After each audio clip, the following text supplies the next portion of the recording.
ఏంటండి సుబ్బలక్ష్మి గారు, పొద్దున్న పాయసం పెట్టారు సరే,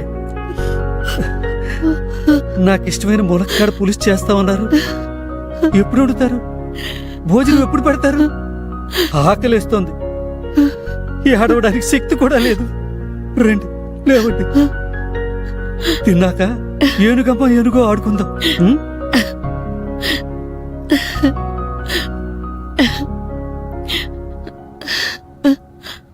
ఇంత జరిగినా ఏమీ జరిగినట్టు ఇంత సంతోషంగా ఎలా మాట్లాడతారండి?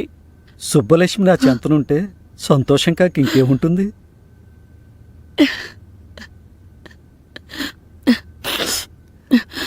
కవిత్వానికి కడుపు నిండదు గాని ములక్కాడ కూర వండుతారండి. రండి.